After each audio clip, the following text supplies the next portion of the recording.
So my first, like my main question, I think for this episode would be also because I saw your email newsletter yesterday, Jorn. The end game has started, and I really want to know if the end game has started, and if so, why it would be the case, and if not, why not. So that would be my main question for this episode. All right.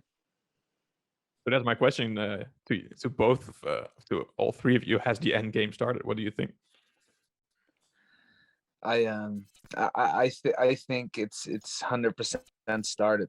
I think the what El Salvador did by making Bitcoin legal tender definitely marks the beginning of a new stage for Bitcoin, because it's El Salvador is pretty insignificant, right? Like politically, economically, it's got about 6 million people, GDP of below 30 billion. So it doesn't matter on the global macro stage, but the fact that they did it, that's huge. That transforms Bitcoin from magic internet money, which has no intrinsic value, to something that's legal tender in a country. And I think that's huge. And also the follow up after that. Politicians from Paraguay, Honduras, Brazil, Mexico, Argentina, they will signal they want to do the same. So yesterday, Paraguay officially proposed a legal bill to make Bitcoin legal tender as well, and they're doing the same in Tonga, which is a micronation close to New Zealand, and they're thinking about the same in Tanzania. They launched a ETF in Brazil. And why I think it's the end game is because it's Bitcoin is a network, right?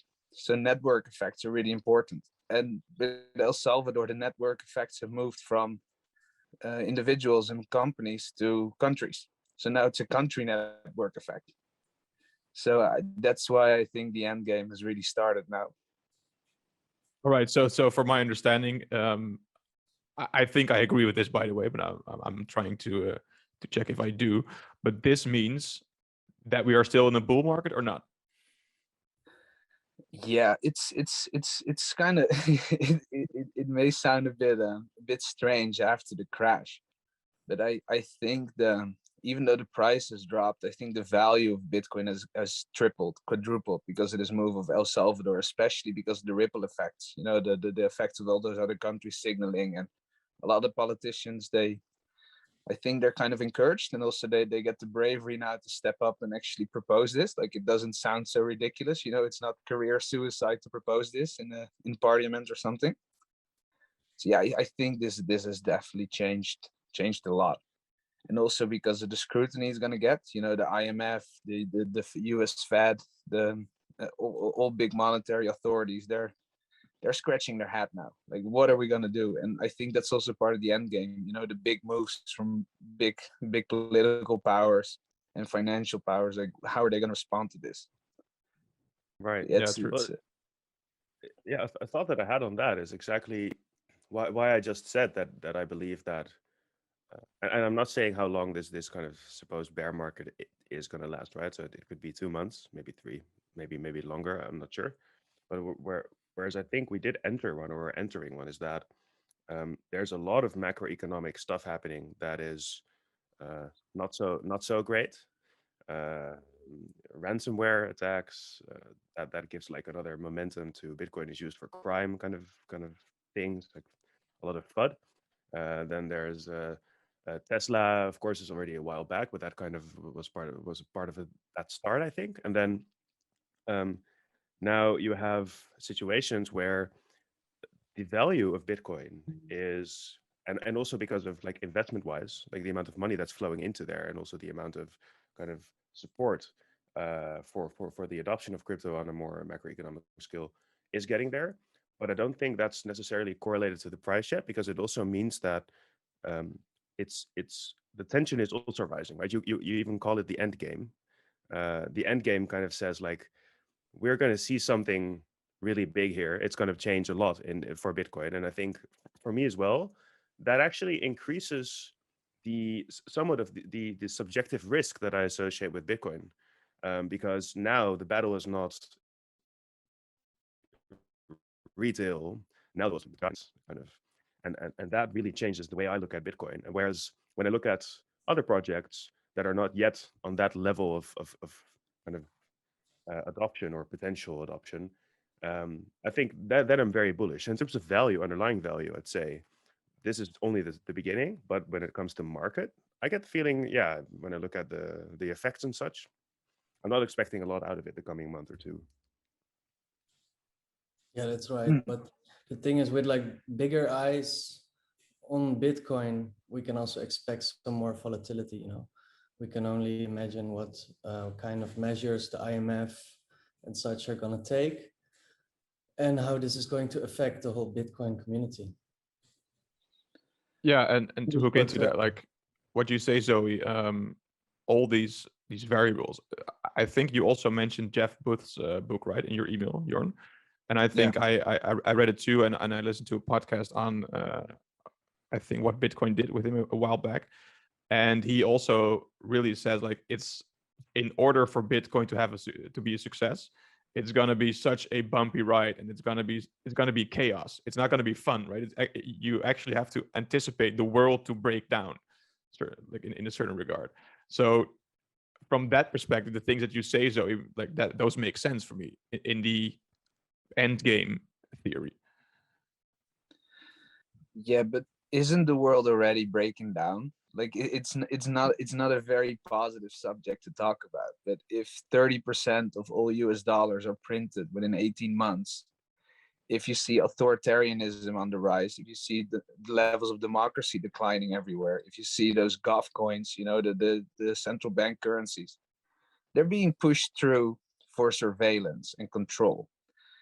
If you see the push in the US right now to ban all guns, starting with machine, like all those things, they're all just forth turning factors. Yeah, they're all signaling that there's a massive change coming.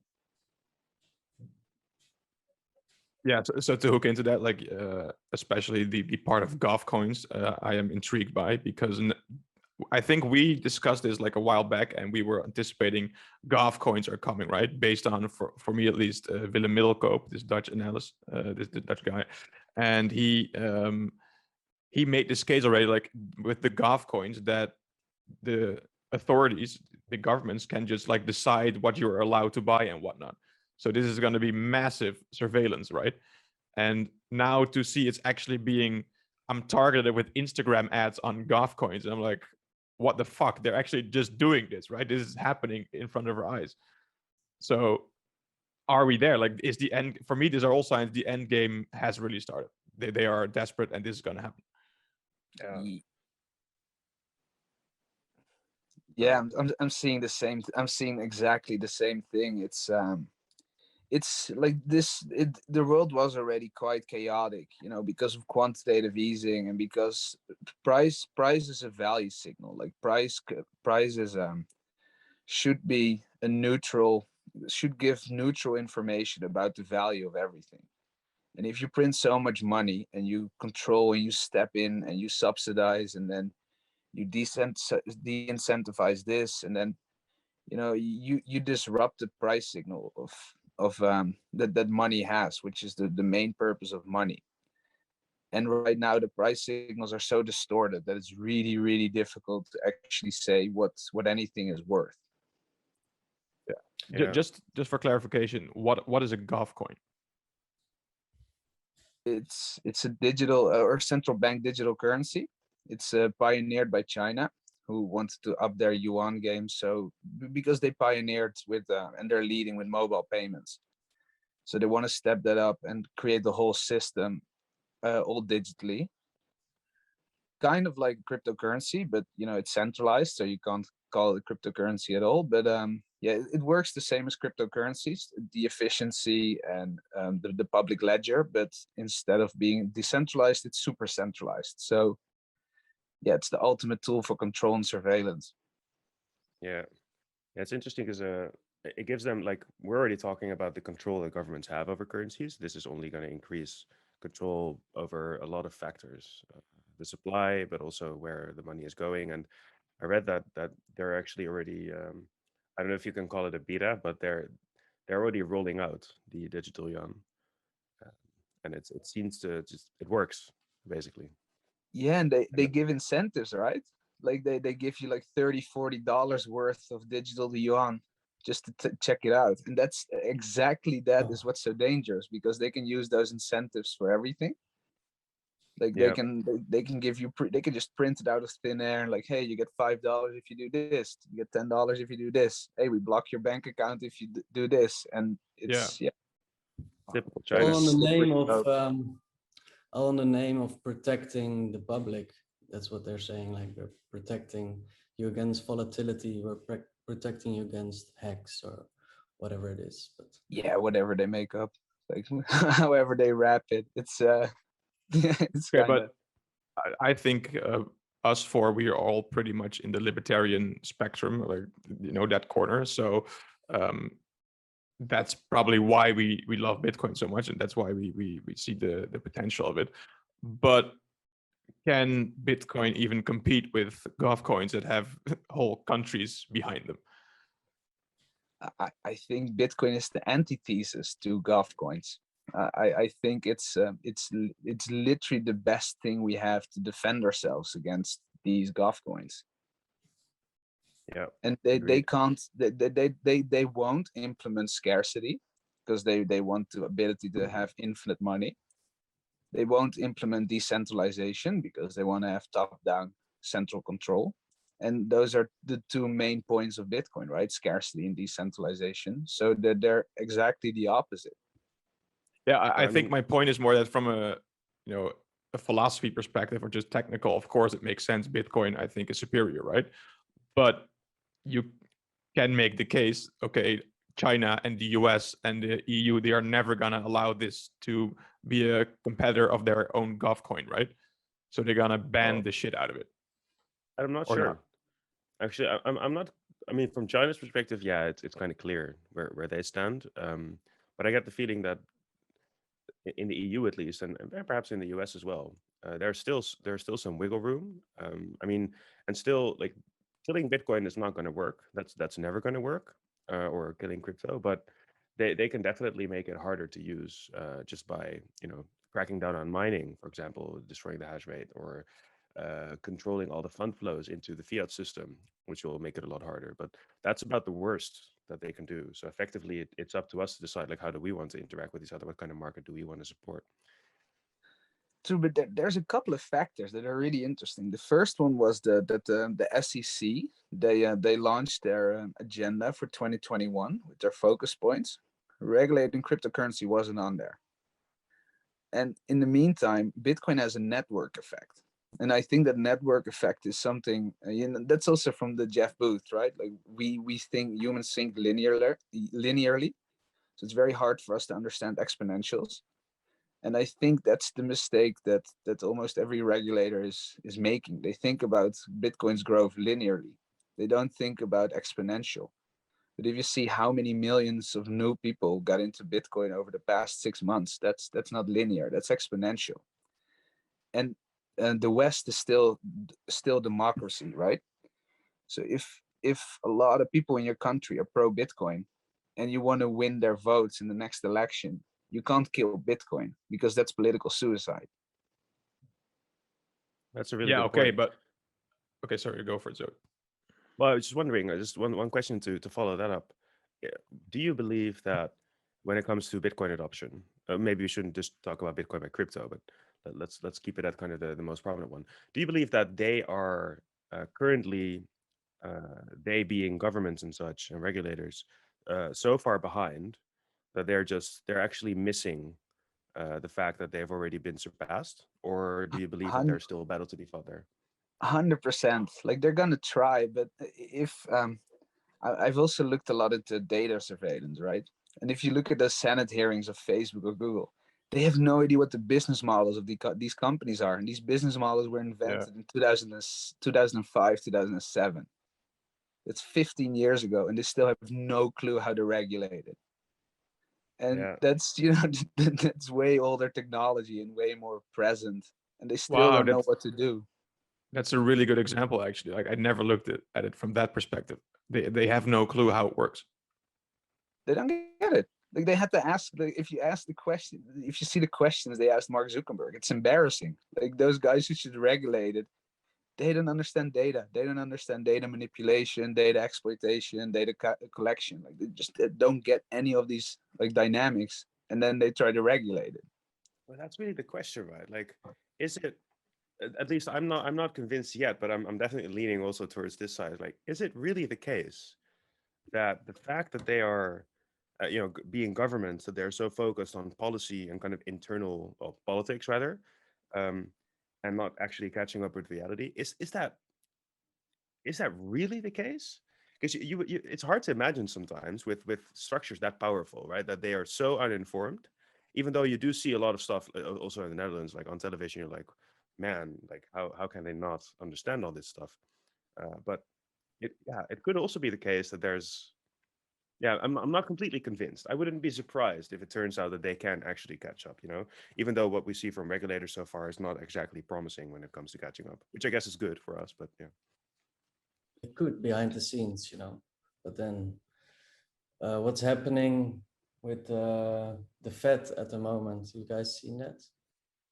What the latest meeting they gave, it was basically like a talk that they'll have a meeting in the future about talking again about raising the yields, I think in 3 years.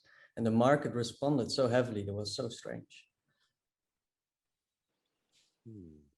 Yeah, it's, they basically said we're gonna raise interest rates maybe in 2023, right? Yeah. Like to go to your point, Zoe. Like I have the exact same, I think, cognitive dissonance here. Like I cannot understand how the governments, they cannot understand this. Like they must know how this works, right? If we see this coming, like how can they not anticipate right now and ban Bitcoin, for example? Like that's probably, if I would be in their shoes and I wanted to protect my power, that's what I would do. So I think it's really hard for me to just go for the fact they don't understand it. So like what Jorn says, it's like maybe we should not underestimate our opponents in that regard, but it could definitely be the case, of course. But look at the average age. If Yeah, all right. if you look at these Senate hearings, or you look at like these political debates, like the average age, and then they have to wrap their head around blockchain technology, exponential growth curves. Those are politicians. Like there are powers behind the scenes, right? Central banks. They must understand how this works. They're not like dumb people. That's true. That is very true. Like you do have very informed people. Like I know of Gary Gensler, who's an MIT professor who taught classes on cryptocurrencies even, and he's one of the main political figures in this whole debate. So there's definitely people that are very well informed, but as a whole, it's a very stringent process to get new regulations through, I think. There is one pattern I'm seeing. You've definitely seen that Andreessen Horowitz created a new fund, like 2 billion plus. And some of the people that joined that fund, one of them was actually previously at the SEC. And I see this in other kind of areas as well, that people that are actually working on the centralized governance and all that stuff are moving away from the slowness of that because it's frustrating, or just because of other political reasons, perhaps. But that actually could also imply that some of the centralized parties are actually slowly being kind of handicapped by the progress of the crypto industry. So they're also just coordinating progress of the financial system, and it's not unlikely that they also see the advantages of crypto now, that especially that institutional parties came in. I imagine these people that initially believed in this centralized philosophy and such are also forced to question some of the assumptions that they made. So in that sense, that's also kind of a political or philosophical battle that is being fought behind the scenes. Whereas like who of the important and connected people are going to join, one of the two parties? But that's also game theory again, right? Like exactly with El Salvador, the first one to do it like wins. I think you highlight that last time, Jorn. Yeah, it's a big promise. What if it succeeds? Then then the president of El Salvador, he becomes an historical figure forever in the history of the country. Its citizens become wealthy. Napoleon, Yeah, like, but that's such a bold that's the move. prospect. Like either you go down, like you completely fail, or you become a national hero for maybe eternity. You know, like you're the one that got your country out of the slum. And The first country, well, is El Salvador, but how fast do you guys think that other nations will follow? 1 month. Really? 1 1 month till month. the I 'cause- think within 1 month we're gonna have another country declaring Bitcoin legal tender. 'cause Okay. I read a bit into Paraguay, but it seems like a very far-fetched bill because the guy that's trying to pass this bill, he has a two-person party in an 80-seat government. So it's a very different thing than what happened in El Salvador. Yeah. It's more like the general, feeling that's going on right now, that there's more and more politicians speaking about it. But I think it's going to take a while before a country will make such a bold move like El Salvador just did. But there's a lot of countries. Like there's a lot of African countries as well, and there's a lot of micronations, and a lot of sovereign Caribbean islands. So it can come from any angle. Yeah, but I think you put this meme in your email, right? That's exactly about this. I think this guy with a whip, that's a central bank, and everyone's like, like praying to that guy. And then one guy stands up, that's El Salvador. And then more and more, and then it gets faster. I can put it in here as an image as well. But that means that, like, I think now that the first country has accepted this as a legal tender, I think what you said, maybe a month or so, a bit longer, it will take a while. But once that gets rolling, right, then I think we will see countries all over the place doing this. That's the network effect, because every country also makes Bitcoin the network and the currency more valuable. Yeah. After how many countries do you think the Netherlands will start speaking about this, or like debating? And the I think government? last. Yeah. Yeah, exactly. Yeah. Like last. Yeah. Guys, we Wasn't still bet it. the guy from the Central Planning Bureau? Oh, yeah. What did he say again? He said Oh we my have to God. ban it, and if we ban it, it crashes, and it's inevitable that it will crash. So we have to ban it. Like a complete non-argument. Yeah, it's like I- the most classical circle reasoning. It's like, But I had to laugh so hard because, like, he's from the Central Planning Bureau, right? So it's Yeah, already yeah. like, oh yeah, what's he gonna think? And then his When you said argumentation was that, I was like, wow, we have a central planning. That's Yeah. fucking Maybe communist get a new institution, data man. silo or something. It's amazing. Yeah. All right, okay, Was it- but what has to happen now? Like, okay, let's go with the hypothesis. Okay, Endgame has started. One country is it's El Salvador. Maybe next month, what was the name? Tanzania or whatever. And then things get rolling. Like, Tonga. if we Tonga, sorry, yeah, Tonga. Like, if we anticipate on this, try to predict the next year or so. Like, what are we like? What's going to happen? What can we expect? I think that what we need, and also what's going to happen, is that CBDC, central bank digital currencies, are gonna grow, which I think is necessary also for the reaction in the crypto ecosystem that we need. I feel that we need stronger reactions. Like we need more fierceness, basically, in there. And I'm personally hoping that China will be kind of the starter of this, continue to be the starter of this. And that more countries will follow, and then we'll need naturally all these institutional players that are now in there. They have a lot of political power, and I think we need to get more of them in, and they're going to get themselves in. I think that's already happening. But once that's growing, I think the coming year what we'll see is exactly this: that the institutional size of crypto adoption will continue to grow. We'll have more CBDCs coming up, and actually already running and in kind of betas and such. And then we'll have probably a few countries that adopted Bitcoin as legal tender, and kind of a middle in the middle framework in the EU, always trying to figure it out and being too late to the game. I have no clue what the US will do, but that's a hard thing to say. Michael Saylor, he is very convinced that there's going to be two currencies: Bitcoin as a store of value and the dollar as a medium of exchange, and that the whole world would just adopt those two currencies. And I think it's not a crazy idea. And he also said this interesting thing, which I never thought about, is that the US dollar, like the US doesn't even have to roll out a digital dollar because it's already done for them, right? We've got all these dollar-backed stable coins. Like there is already Govcoins that are crypto based. It's a good point. They just have to Yeah. buy themselves in massively. Yeah. But No, go for it. sorry. Well, I was thinking like, how do you look then at, for example, El Salvador, or the like? Naturally, from a governance perspective, it would make sense to not, as you said, try to kill Bitcoin, because that would be political suicide. And on the other hand, it would also not make sense to completely endorse it and adopt it, because that's also political suicide. So they have to kind of end up in the middle. But how you look at the economic factors, because one of the, I don't remember where I read it, but it makes a lot of sense that in El Salvador, it's not a great idea for people that don't have a lot of funds, not a lot of value to store, so to say, to store that in Bitcoin, simply because of the volatility.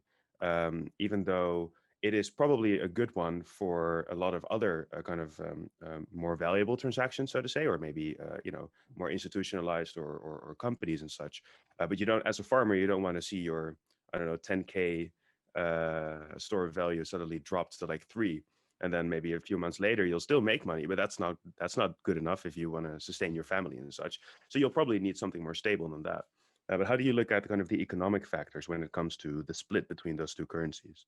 Because we want lower level adoption as well by individuals, right? Well, what they're talking about with Strike, which is the company which is mainly responsible for rolling out the Bitcoin infrastructure in El Salvador, right? Is that they want to put the US dollar on the same payment rail.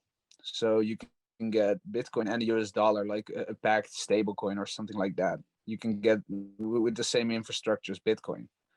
So in that way, I think people have the choice, like either use the US dollar or use Bitcoin. And then I think they'll naturally go to the non-volatile currency for their daily expenses, and a volatile one with potential to go up infinitely in theory, to take that as a savings. And what's also interesting is basically if they just buy a little bit every day, week, month, they're just dollar cost averaging. So they're getting the best price. Like say if a farmer puts 5% of his income in Bitcoin every week, then he's dollar cost averaging. And then the volatility is way less important than the rising value over time. True, and the government, they're also trying to stabilize the daily volatility there. I think with they made a trust which is independent of the central bank. And let's say if you go to the store, you wanna buy something and you wanna pay with Bitcoin, the seller needs to accept this. But he has a price of, let's say, $50. So you're paying a certain amount of Bitcoin. And as soon as the Bitcoin is converted into dollars, he's getting his $50. And if there's a change of price in like the hours or the day in between, the trust fund from the government will pay for the difference. So that's how they're trying to give people the freedom to pay and satisfy both the buyer and the seller. It's like a liquidity pool. Yeah, basically. What do you guys think about like income inequality then? Because that's something I've been recently like realizing, is that bank to bankless is a great ideal, but on the other hand, with the volatility and kind of the larger scale macroeconomic factors now, it becomes increasingly, I mean, okay, 2 months in the past, you bought into Bitcoin because you believed in the ideal, but you don't have a lot of funds. Your funds have now been halved. That's, for us, perhaps, is something that we can accept because we know the risks. We've been in this industry for a while, but there's a lot of people that just can't handle that hit, perhaps. And I feel that you actually already, as an individual, you need quite some punching power, because we're still in, like, we have to be realistic. We're still in like the top very low percent of when it comes to financial punching power, you need quite some to actually actively invest in Bitcoin right now. And when it comes to this larger scale adoption, still I wonder, naturally it's great, right? It's great for us, it's great for probably for governments, it's probably also great for companies and especially for technological advances. So naturally I don't want to ever say that I'm not super bullish, but it does raise the question, what will we do with income inequality? Because it will probably become a larger problem as Bitcoin is adopted more and more and more for the people that are already on the lower end of the spectrum. How do you see that? That's a very interesting point, actually. It's you have the tech lead. So the tech lead, they're massively into crypto, right? Because it's quite high barrier of entry, because the learning curve and how it all works. So definitely there's a tech elite that's reaping the benefits, and the income inequality compared to the rest will increase. And it was already quite uneven, because in tech, because the exponentials, you get rich quicker than anywhere else. But then again, it's not, because Bitcoin isn't really made for free Western countries. It's made for exactly the countries like El Salvador, like countries with suppressive economic regimes or bad monetary policies. So maybe it will actually reduce it. Like say Bitcoin actually does go to $2 million, and every single El Salvadorian puts $100 in it around this or maybe more, but around the value, the price it has right now. And you do that in Tonga, you do that in Tanzania, you do that in Nigeria, and then like it will be a lot later until, for example, the Netherlands were quite wealthy, and the wealthiest people, they still scoff at Bitcoin. Not all of them, but a lot. They're it's not serious. It doesn't work. It's so maybe it will actually, like, this is pure speculation, right? But maybe it would actually reduce it, because Bitcoin is most attractive to those who have least. But there's a big assumption there that every El Salvadorian will put $200 into Bitcoin right now. It wouldn't surprise me. Like if right now is not after 50% crash, you're not that eager to put money in. So I understand that. But if it keeps growing and it flatlines now and it slowly starts picking up again, like it's the gateway for El Salvadorians, because it's legal tender, or the barriers is almost non-existent. If you can pay groceries, or you can sell tomatoes for Bitcoin, or Yeah, do your job. those people are actually suffering, so they feel the need to do that. But we here in the West, in the US, and in Europe, we're just getting free money right now, so we're not even feeling that need to buy Bitcoin. So in that regard, like, you can have a massive wealth distribution to like poorer countries with Bitcoin. Yeah, it could be a huge transfer of wealth if developing countries actually latch on way earlier than developing countries. Then yeah. But That's isn't it really also sorry. sorry. Well, that's really the conundrum here, right? Like, will it?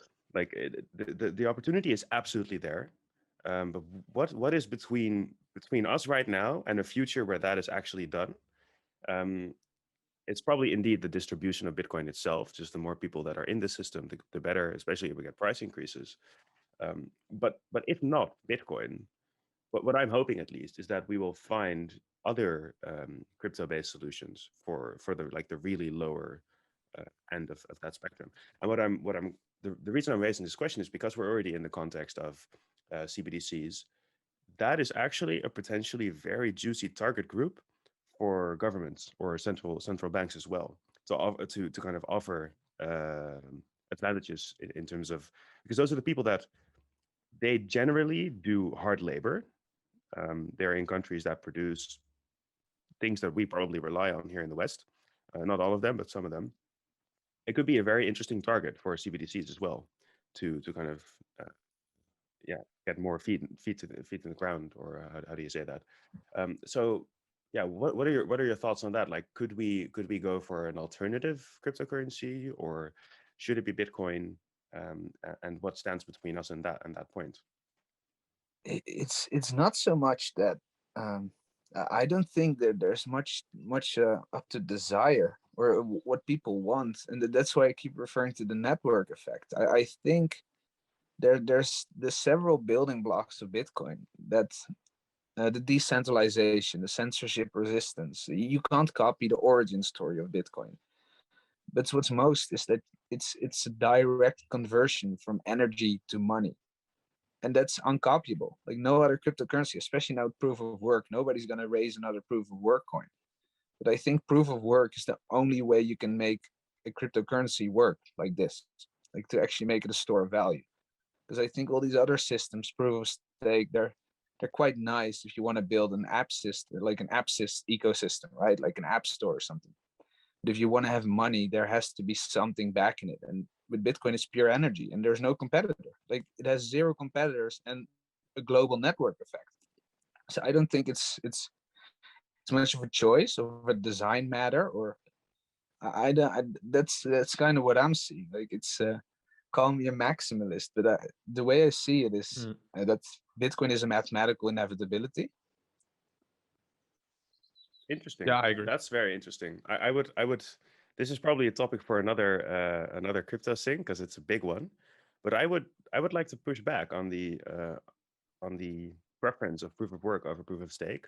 Now I'm pretty pro proof of stake, and I think it's not unreasonable to replace proof of work completely, but it would definitely change the economic factors that underlie the advancements of Bitcoin right now. Like if you could talk about volcano mining, well, yeah, that's going to be hard if you have proof of stake. And so it's definitely valuable for Bitcoin to have parties or like China as well. Like that was a huge, the amount of hash rate that came from there, the amount of adoption, I think partly was also because it was just so cheap to mine there in a lot of those places. So in a sense, that's actually really good for adoption. And it will probably continue to be good for adoption. Now, when it comes to security of the network, I don't think proof of work is that much better. It's not about the security. It's about that Bitcoin, the network, is grounded in physics. Like with proof of stake, proof of stake rewards people that already have capital. So you get a plutocracy. It's almost the same as the people with the most money have the most votes. Like the system is not very desirable in my opinion. You have workarounds, and I think we can improve that. But the fact that you have energy translates to currency, I think that's so important. But you still need ASICs, right? Like you still need quite some capital to get the mining rigs and all the stuff that you need and the knowledge as well, I guess, to get yourself some serious Bitcoin income from mining. Yeah, not 10 years ago though. If you were like some techie and you were in there, you had a chance to maybe use your, there were no smartphones capable, but you could at least do it with your laptop 10 years ago. Yeah. That's true. The barrier is high. Like those mining pools solve it a bit. That you can just commit your machinery to a mining pool and get a steady income like that. But Okay, but yeah, Jorn, like, but so sorry, like I really love the discussion between you two because at first I thought I agree with you, and now Zoe makes a good argument, good case. But why, if I can ask you, is it so necessary to be connected or coupled to physics? Why is that such a strong argument? because we're humans, man. Like we corrupt everything. Like that's kind of what happens every time there's a power structure. Give it enough time, and humans will corrupt it. And that's why I think it's so important that we're rooted in physics, because we can't create energy out of thin air. Well, that's the worry I have. Well, okay, so we can't. That's true. On the other hand, the way I see it, completely agree with you. Like humans tend to, we're optimizers, right? So when we see something as super valuable, we'll just destroy what is in our way to get what we want, and that leads to some pretty nasty side effects. Um, and I feel that we're potentially we're going to be very tempted to do the exact same thing when it comes to the physics that we have control over, and we've already proven to be really good at kind of influencing matter, and we're getting increasingly good at it. It's kind of worrisome even when we talk about weapons and such. So I feel that actually that might in its own right be a risk, but then again, proof of stake has similar risks. So, but yeah. Yeah, but what I don't get is that okay, I understand the decoupled to physics argument, but like I think you said, Zoe, one country can still decide to go full on mining, and then they can take control, right? Or am I missing something here? They could, I think, I mean, China was the most prominent kind of risk there.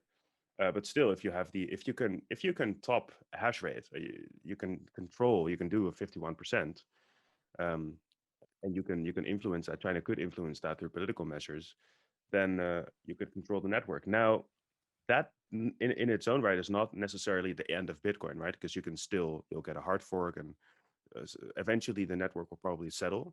But it's probably pretty disastrous in general for a network like that. But maybe I'm not getting the point, because that's always also in proof of stake. You have similar issues. It's always that just the inherent problem with, I guess, consensus systems. It's just that the cost in proof of stake might be slightly lower because you don't actually have to like move hardware around and stuff. Then again, that actually also might mean that it's worse for the network in its own, because it's too easy to deal with hard forks. Yeah, like you can't copy Bitcoin, but you can any proof of stake system, you can copy it.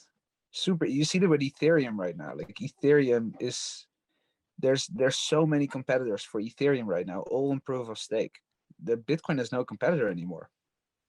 Nothing. That Like is, there's trying, but that's a strong argument. I think that from like when I look at it, at least from my individual's perspective, that's kind of the strongest argument that I can imagine for Bitcoin, as opposed to other situations, that it's super hard to copy.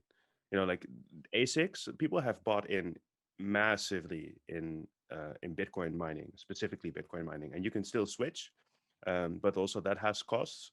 And there's the more specific these devices get, like the harder it will be to switch to other situations. Bitcoin is unique. It's basically, you can't rival Bitcoin. You can find alternatives, but that's impossible, and that's, I hope, gonna last. And that might be actually a good argument for Zoe, using it. are you not looking at it from a technical perspective? Isn't there also a psychological component to it? Like Bitcoin has now 10 years more history, and the whole world knows Bitcoin. To just replace that ID, that inception, that is almost impossible in my view. Yeah, this is. I mean, it would be great to have a good answer to that. I mean, psychology. You're absolutely right. Like it's what I believe is. Recently, I was talking to someone, and we called it neuron conquering, neuron hijacking. It's basically the higher the number of neurons you can get for a particular idea, the more ingrained it will be in history. And I think that amount of neurons is pretty darn high when it comes to Bitcoin. Now, you also see though that things can change pretty drastically in unexpected ways. So especially because it's non-linear, right? So that means that we cannot rule out the option for Bitcoin to die because of technical factors, because it's just such a complicated system. But yeah, the psychological part will probably play a really big role in people trying to uphold it, and also because they're just so invested in it. Yeah. but there's two things that I find really interesting in this argument. Is the first one, and that's coming back to the physics part, is we are digitizing as a society, and especially after the COVID breakout. But before that, it was already a trend that was just rising almost exponentially as well. And then these proof of stake systems and any other systems, they're completely in cyberspace. There's no attachment to the physical world. And that's another thing why I think the energy part is so important, because it merges the physical with the digital.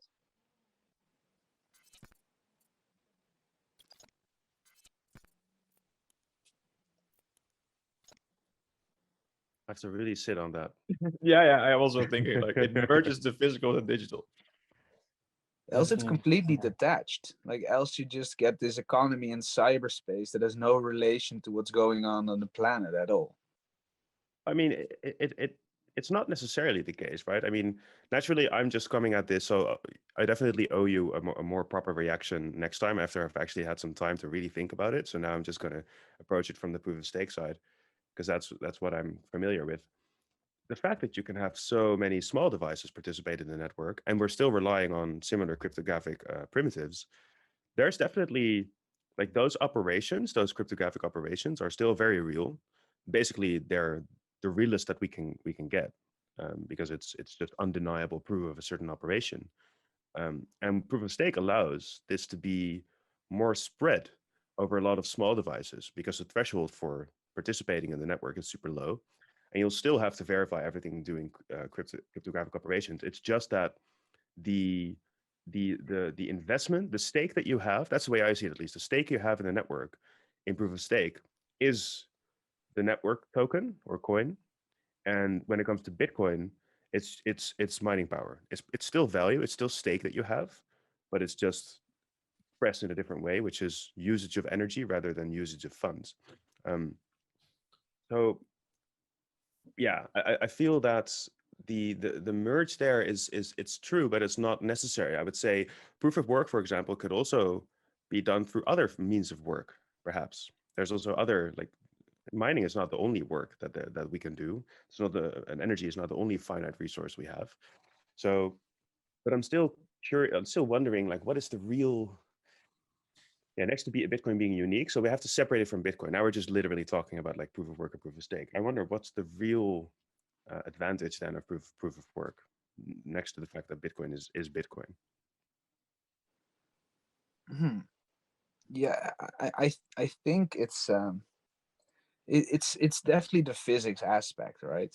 I think that's very important, but it's also I read this thing, like Bitcoin was not invented for fast digital payments.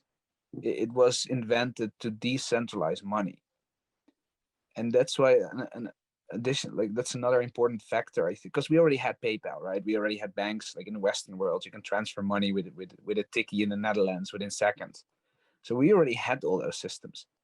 Like the value proposition is decentralization and censorship resistance, and that's another thing why you can't, like, energy is so important because it actually decentralizes the network, and proof of stake tends to concentrate more and more, and there's insiders, there's pre-mines. Like if you look at Ethereum, what was it, like 40% was pre-mined?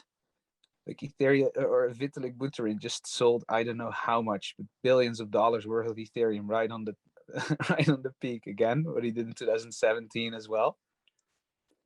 And those, basically every system has too many insiders of those proof of stake systems.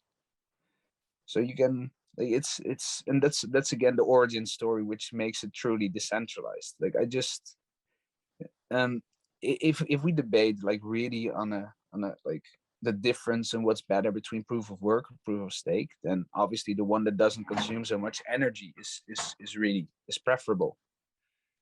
But what do you want as an end goal? And that's decentralized, uncorruptible money. Yeah, I think that it is super interesting thread. It's definitely to be continued because I feel I agree with you. Like you want to have that, free, like really sound or at least democratized money in a sense. But I feel that also in Bitcoin, like mining was, if you were a miner, say 8 years ago, then you're now probably very wealthy. And I think there's similar effects. Like there's always this case. Like if you're an early adopter, you got like that consequence. And I think the same goes for Ethereum. Now, the only thing is that Bitcoin is kind of predefined with a set of economic factors that are in flux in change like Ethereum. Like they're changing economic factors yet again, migrating to the new ETH. And that might be an argument against it as well, is that it is pretty easy to do that, and that's impossible in Bitcoin.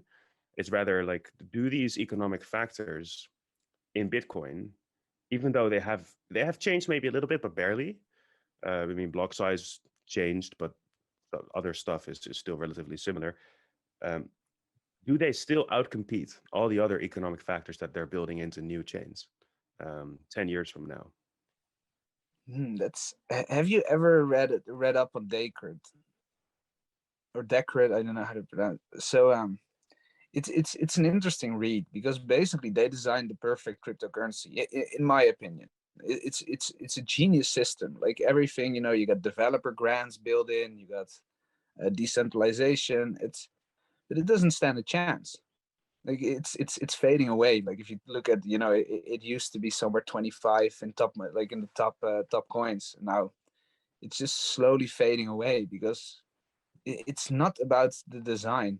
I think all of it with Bitcoin is bigger. Also, what you said with the neurons, right? Like that's also super important. The first mover advantage, the network effects. It's because I think there's a lot of monies, like crypto monies, that are designed that are better than Bitcoin. If you look at it from a neutral perspective, and if it was like sufficiently decentralized from the start, then there's definitely better designs. Yeah, I feel that that's the case. Like that, I love Zoe's analysis or like opinion and deep dive, but I feel really comes from a technical perspective. He wants to understand what is better. You're an engineer, you're a developer, so you think in terms this works better than that other concept. So that's why this will thrive. But I think like what Jorn said, there's also a first mover advantage and those kind of things, and that's why not always the best concept will dominate. Maybe in the end technology will win, but not in the short term. So Right. I think we're stuck with Bitcoin for a while personally. Just one question about on that, because about mining. Now China, as it seems like, is really going at it like for real. They have of course made a lot of threats in the past, but also in your newsletter, Jorn, you said China is really going after miners right now. And at first, intuitively, I thought, oh, this is bad for Bitcoin. But then I read a bit about it, and I also saw your opinion, and I thought, oh, this is actually good for Bitcoin. Like, can you explain why that is the case? Yeah, it's one of the main, like the anti-Bitcoin argument. One of the main ones was that it was controlled by China because so much of the mining or the hashing power, the miners were located in China, and that was pretty logical because a lot of Chinese entrepreneurs latched on really early, got access to cheap electricity, and then they compounded their mining equipment, so they became really powerful there. And also, of course, the best mining equipment came from China. So it was very concentrated in China. But this ban is perfect for Bitcoin because this disperses the network. Like it becomes way more decentralized, way less controllable. Like you even had a couple of months ago, you had this flooding in Sichuan, and the hash rate of Bitcoin dropped. I forgot how many percentages, but a lot, like way more than it should if the network is actually decentralized, because so much mining power came from that specific area. And now that's dispersed. They're shipping it to Kazakhstan, they're shipping it to the US, they're shipping it to other neighboring countries, and it becomes less and less controllable. So this is, it's interesting because China obviously understands Bitcoin and its potential in a way, because I think they felt threatened by the decentralized nature and the uncontrollable, like. But then again, if they really understood that, they wouldn't have banned it in a way. It's basically, it's just what you're saying. It's increasing the decentralization, so it's just good for Bitcoin. But then in another way, it's also showing how robust Bitcoin actually is, because what was it, like 40 or 50% of the Bitcoin mining was happening in China at one moment, and everything is reallocating. And it just shows right now that Bitcoin is capable of just reallocating to other places and not caring about China that much. So it's put it in some freight ships and let's go. Yeah. Many of them going to Miami, I think. Yeah, Miami is inviting. It's very open to that as well. And Kazakhstan is also interesting to see. Yeah, what I feel is that when you look at it from a systems perspective, any system, or like any part of a system that does not get changed will inherently degrade. And that's also kind of, I guess, one of the reasons that I personally believe in crypto is that governments are the same, right? There's not a lot of challenging and change going on there, so naturally those systems will degrade. That's always the case. Same as if you don't train yourself, then your body will degrade. And the cool thing here is that because the kind of also the physical location and kind of the whole mining operation of Bitcoin is challenged by this, it literally probably only helps the sustainability of the whole system to be challenged like this and have to react, because this is it's kind of a training. We're training basically, and I feel that's really, really good for the adoption as well. It's showing like you are not gonna be able to kill this, and we're able to adapt and probably become increasingly good at adapting. That's Mhm. interesting because it's such a powerful signal, isn't it? Like China's all over the news how powerful they are in this up and coming power, and then Yeah. they can't make a dent in the network. What I Funny, don't but understand, Jorn, like you just said, like they are actually making Bitcoin stronger, the network, with this banning of mining.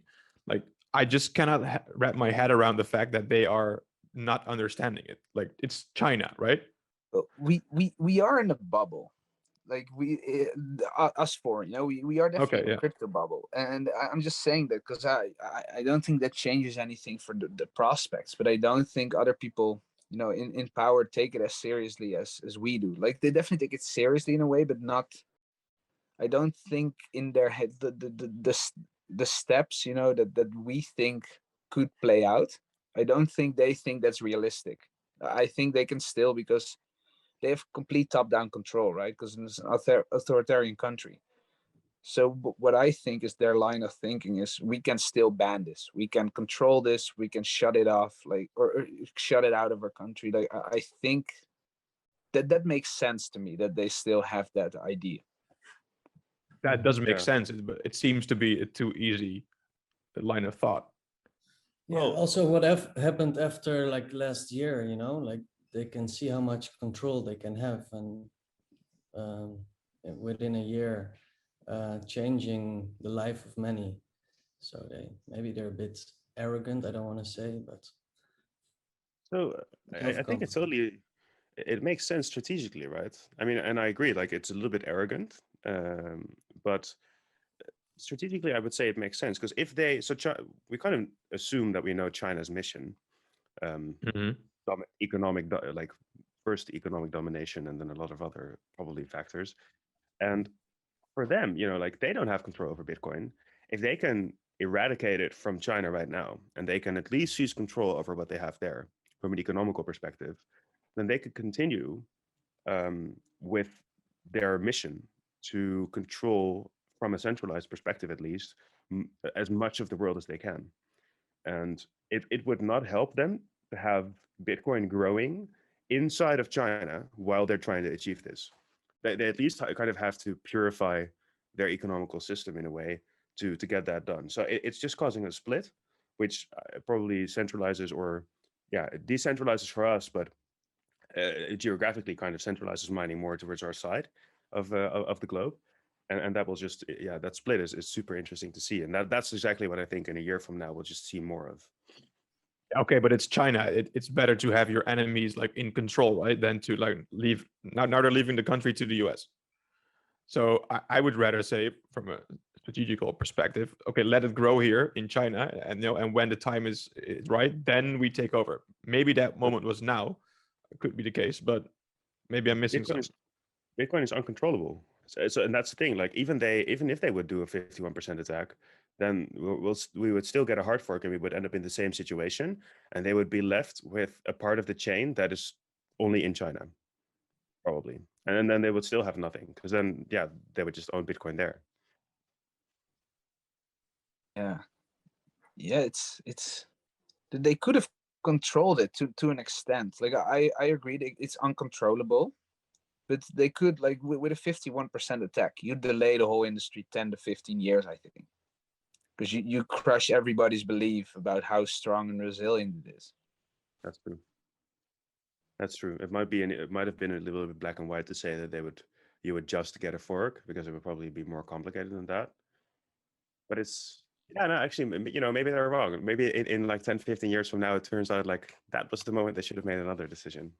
Well, it's funny. I've been thinking about it for a while. Like I want to write an essay about this, right? Because I don't know if you please read do. Ray Dalio's book, but Ray Principles? The Big Yeah. Cycles. Oh Okay, no. I didn't read it. Yeah, I It's read it's a that one, yeah. it's a free book. Like he published it on his website for free. It's about the big power shifts, how global superpowers, how that changes. You know how it changed from the Dutch to the British to the U.S. and now to China. So what I find intriguing about this is because everybody's kind of on the same page. Like sooner or later, China is going to be the global superpower, right?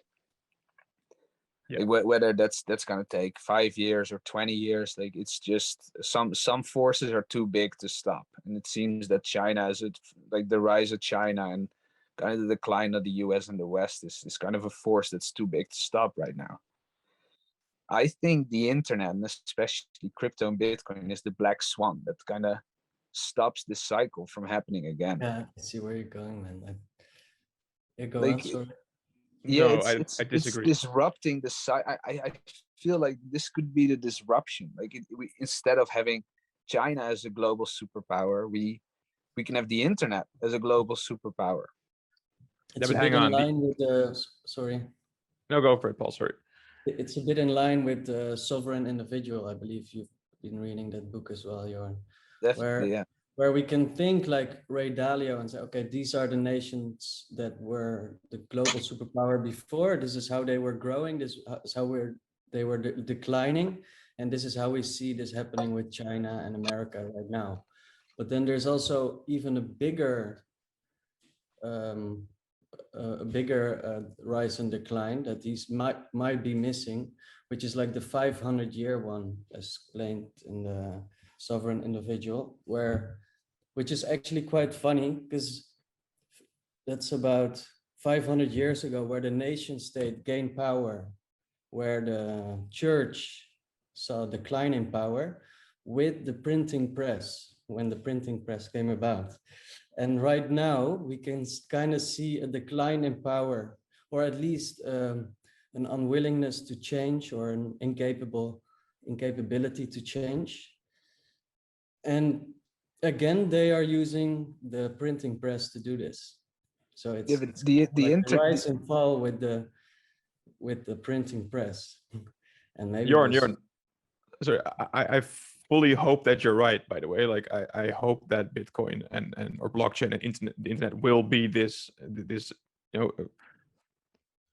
technology that will like end this whole cycle, whatever. That could be amazing, but I don't see it that way. Like you're seeing this right now, like in the West already, the internet is getting less free. Like YouTube, Facebook, like Instagram, all these platforms are heavily censoring now opinions. You see it with the whole COVID stuff.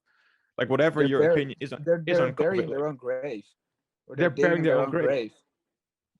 But Those like networks. I don't know. They have a lot of neuron conquering going on. Those networks, they control a lot of opinion. I don't know if they're digging their own grave. But isn't this the point, that the internet isn't as free, like in theory, as we, or like in practice as we hope it is in theory? So I really want to make a point there, is that when it comes to the freedom of the internet, so naturally this feels close to my heart, because I really believe in the freedom of the internet and the way it was created and such. But actually, well, first of all, governments played a really big role in the creation of the freedom of the internet. So in that sense, I think I wouldn't necessarily see the roles that centralized companies play as a bad thing for the freedom of the internet. The thing that worries me most is the low rate of innovation in the internet itself. Because what I feel is that if the innovation itself within the system of the internet is not rapid enough, then you'll start to see centralization. And then you start to see censorship, and then you start to see parties that have a reason to control, because they're not losing a lot of their power. Actually, they're gaining power. Oh yeah. And crypto is the best way that we currently have to push forward this innovation of the internet. We have to keep moving forward, because otherwise there's going to be seeds of control. So yeah, amazing point. I really love that. I think you're 100% right with that. I hope so. Yeah. I see exactly the same thing, and I think that's the beauty about tokenomics. Like token economic design is you can incentivize the right things. So I think what you said is the internet has definitely become less free, and it doesn't seem that they're slowing down. But why I said they're digging their own grave is, for example, with the complete banning of Trump on social media. Social media lost 40% of the US. Like, not completely, you know, they're still using these platforms, but they don't trust them at all. And then all these Senate hearings and all these censorship, you know, like almost everybody by now has as an idol or so an influencer that got banned for something they don't agree with. And I think that's why I think they're digging their own grave. And then you got this new economy, and what you can do with crypto design is you can incentivize liberty. Like, you can incentivize the way the internet can be free again. For example, you have Helium right now. Helium is an infrastructure project for IoT. So what you can do is you can buy a little Wi-Fi box connected to the Helium network, and then you get a peer-to-peer mesh network for internet. And it's already out there. It's already getting rolled out. So then you can have an internet roll on that network. And they're not going to be the first one or the last one. And then you got Starlink coming on. And then you got probably other mesh networks with their own hardware devices. And you can incentivize people to do it with the right crypto design. So you're saying, because that's one thing that worries me consistently, is that in many ways, what Bitcoin, for example, is doing right now, which with the kind of the release of satellites that can participate or create a network on their own. So the internet is, on the one hand, it's infrastructure, and on the other hand, it's protocols. And the protocols are free. That's all open source stuff. Everyone can use those protocols to develop new forms of connectivity. But the hardware, the infrastructure that's needed is super centralized. And in many regards, a lot of the crypto, basically most of what we use now, Zoom and whatever, is all built on the infrastructure that is centralized. Like, it's internet service providers that are controlled by governments. You know, when you go to a particular country and things are censored, it's a government telling an internet service provider, like, those IP addresses or those host names, I want them banned, and I want to control every traffic that flows there. And the reason they can do this is because the infrastructure that we need to access the internet is managed by these companies. Now, that, I think, is a really fundamental battle, also that has to be fought and has to be concluded quite soon. How much alternative internet infrastructure can we create, and can we run crypto on that? If we can, then we have democratized basically the infrastructure that underlines the internet, and that I feel is a large risk also for crypto, because that's the last kind of point that governments can make, is they can control the infrastructure. We have lines underwater and stuff like this that are not ours. They're Google's, they're governments. Yeah, I do realize now what you're explaining, it's a bit naive to think that we can build another infrastructure like that will take a long time. In the meantime, they can control everything. Like, it is probably for a reason that Blockstream launched their own Bitcoin satellite. So there's probably going to be a couple of more, but it won't cover our needs. But Elon Musk could be with Starlink. Like, I do have really high hopes for Starlink, what he's trying to set up with that. Yeah, same here. I really hope that those things are going to fly. Well, But does this literally mean and figuratively. does this mean that we have to build a new infrastructure, Yeah. or can we just like upgrade from the inside out? No. Well, it depends on what you mean with upgrading. So, first of all, the protocols need to be upgraded, because actually a lot of them are old and there's issues with them. Also, like massive security issues that would be horrible for running mining operations on them, and are actually horrible. So sometimes, for example, you get that internet, because of a particular protocol error or actually centralized company error, internet is literally that is destined for a particular country on that scale, is routed to the wrong country and to the wrong entry point. That stuff happens. And we're talking about like insane amounts of traffic, right? So this really takes part of the internet down. It's like this huge network that also has a lot of issues. And so we need to rebuild part of that infrastructure. And as I kind of, to come back to the same point, is a system naturally degrades if it doesn't change often enough. So we have to continue to rebuild this infrastructure. and that's kind of the sticking point that I hope will eventually like settle on, is that 30 years from now we should probably be talking about the exact same problem. Yeah, no, all those satellites in the air, yeah, they're not good enough. We need something new, and that's probably a really good thing. So we should probably keep rebuilding, and that's been stagnated for a while. I think also Peter Thiel made arguments like this. It's like innovation is actually stagnating quite heavily, and hopefully this is kind of a sign that it won't. But that's really something that I feel is also really important for us as Bitcoiners or crypto fanatics, that will actually happen in 5 to 10 years from now. All right, but in your whole argument, I think you make the case innovation is not going fast enough. It's stagnating. But why is that the case? It depends on who you ask, I guess.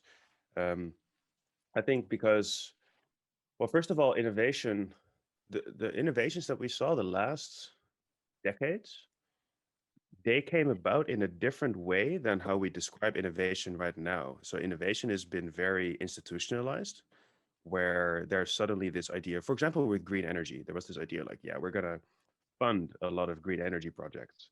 And actually it horribly failed. Like there's not really a lot of output for the amount of money that went in there.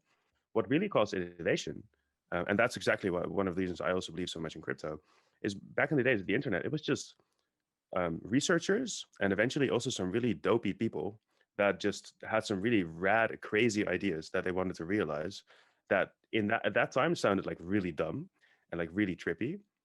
But those people working together, part of them being government funded, part of them just doing their thing, they eventually created what we now call the internet, and that was real innovation. And I think that's something that nowadays it's too systematized and too institutionalized, and that makes innovation really hard. And open source software to the level of crypto and Bitcoin is where real innovation can still come from. It's such an interesting argument, because I agree, and I've also read the same things from other angles, that innovation is stagnating. But then again, you have all these technologies like AI, AI/machine learning, virtual reality, augmented reality, bioengineering, nanotechnology. It's and there's a bunch more, IoT, blockchain. There seems to be so much down the pipeline that it's kind of like at some point it will really lead to this this period of creative explosion, I feel. You're talking that's- about the symbiosis of all those, right? Yeah, the convergence of all these technologies, like standalone, they're really cool. You can mash them all together and see what comes out of there. Like it seems that we have such fertile grounds for innovation again. Yeah, and to go back to Jeff Booth, that's his whole argument, right? Because technology is going exponentially, it grows exponentially. That's why deflation, you need to have deflation. But what I don't understand is that when technology will grow exponentially, that means that innovation is growing, right? Or not? I would say that depends on how you define innovation. The part of the point that I was trying to make is we have more adoption and we have improvement, but there's not radical innovation. Like, devices have gotten smaller, and you could say that the smartphone itself is definitely an innovation. But when it comes to the rate of innovation of like those level of innovations is actually not that great anymore. Like AI is slowly being integrated into stuff, but we're still talking about AI as like this big crazy concept. Nanotechnology the same.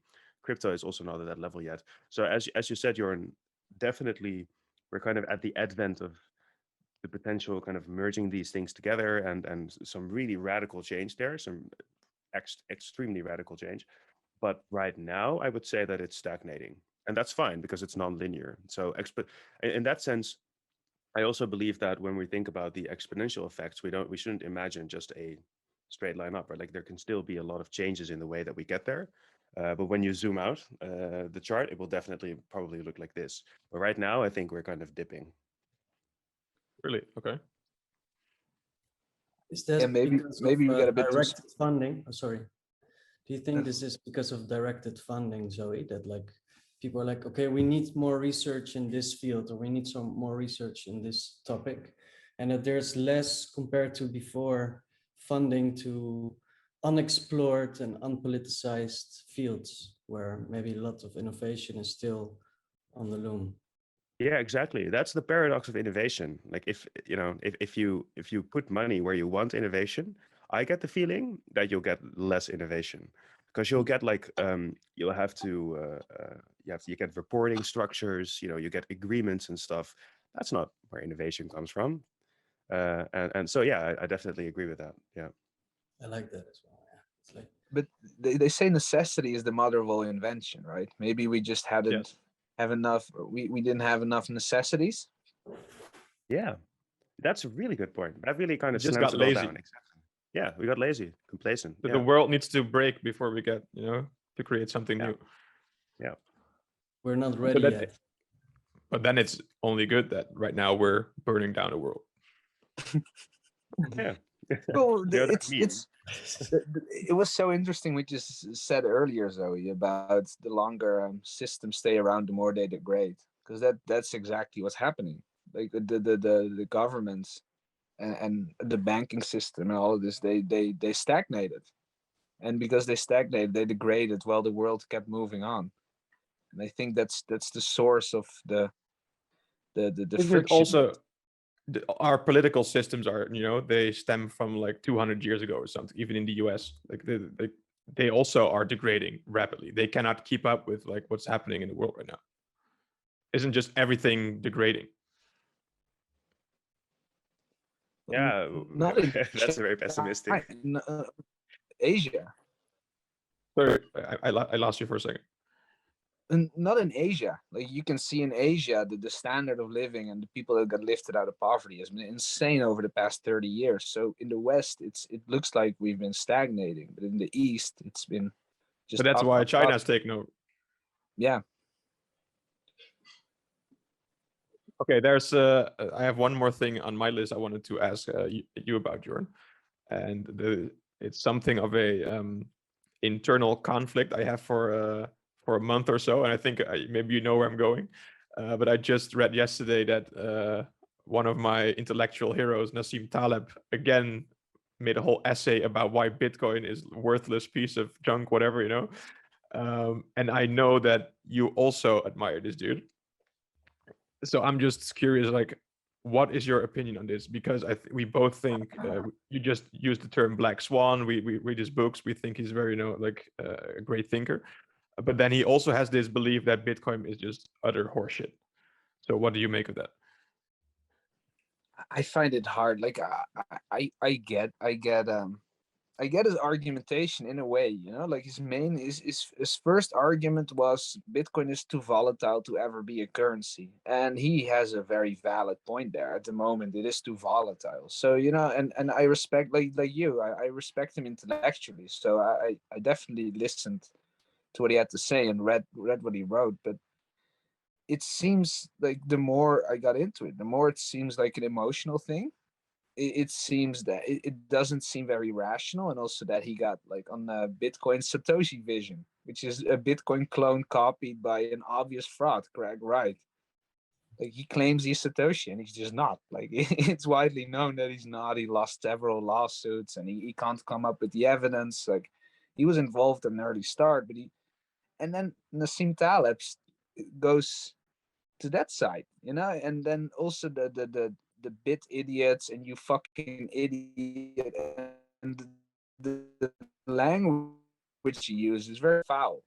So what I think is that his ego just got destroyed by the nest of cyber hornets, and this is revenge in a way. I have the exact same idea that I also see like someone that's very like hurt emotionally, but that's my own conflict. That okay, I value this dude, I value his opinions. Like, am I not in a bubble because now he says something bad about Bitcoin that I am just seeing it like as emotional, or is it actually like emotional? You know what I mean? So I'm really It's like trying your way to to handle the situation right now, to how to rationalize you really like idolizing him before, and now he's creating a conflict with your beliefs. Yeah, but he's positioned. It's funny because he wrote the book Anti-Fragile, right? So whatever doesn't kill you makes you stronger. Whatever, or things that actually get stronger from being hurt. And Bitcoin is exactly that. And he also talks in his books about an intolerant minority, like never underestimate an intolerant minority, which is the Bitcoin community. So a lot of elements that he describes and he actually introduced to the world are exactly in Bitcoin. But it seems just to be his ego. And you saw a little bit of the same with Elon Musk. Like Elon Musk thinks he's the smartest guy on the planet. Like we can safely assume that his ego has reached Mars already. But it's the same thing. Like if you see some of his tweets, it seemed more emotional than rational because he just like the Bitcoin. Hey, we're decentralized. We don't centralized figure. We don't want Elon Musk to be our spokesperson. You're just another node in the network. Like you're not bigger than Bitcoin. You're not a leader, and that hurt him. Yeah. Seems reasonable. It's fascinating that people with such intellectual prowess can still kind of succumb to just really basic human psychology. Yeah, but like there's so many examples. If you look at it, there's also this Paul Krugman who won a Nobel Prize in economics, who said in 1995 that the internet was going to be used as much. It's just a fad, and it's going to be used as much as the fax machine. And he won a Yes. Nobel Prize, and he still advises the U.S. Treasury right now. They can't have it all. That's the thing, right? So even if you have a few extremely big achievements or signs that you're very smart, it seems to then your ego inflates, and then the subjective kind of pain that you experience if you're wrong is like is like exponentially increased, even though the likelihood that you're wrong doesn't change at all. Like you can still just be super wrong even though you're super smart, but it just hurts a lot more because there's a lot more people that believe that you're smart. But how many people do you think ever go out and tell Nassim Taleb or Elon Musk that they're stupid? Yeah. On Twitter, that just happens all the time. Like if you see the comments on their tweets, they're amazing. Like they get destroyed, Unfiltered. Yeah. Yeah. Yeah, but that for me, it's so like he wrote books about this stuff, right? What you said, like, and then he comes out with this position. Then either I must just be like wrong because that makes more sense for me. Like, okay, this guy is an expert. He write books about it, and now he's anti this. That probably I'm wrong, right? Because I value him. But then I see his argumentation. I'm like, it doesn't even follow his own logic. I'm like, what the fuck's going on here? But is there anyone who's been 100% right all the time? I don't think so. So I think you can very well just like someone's opinions historically and not agree with one of his things.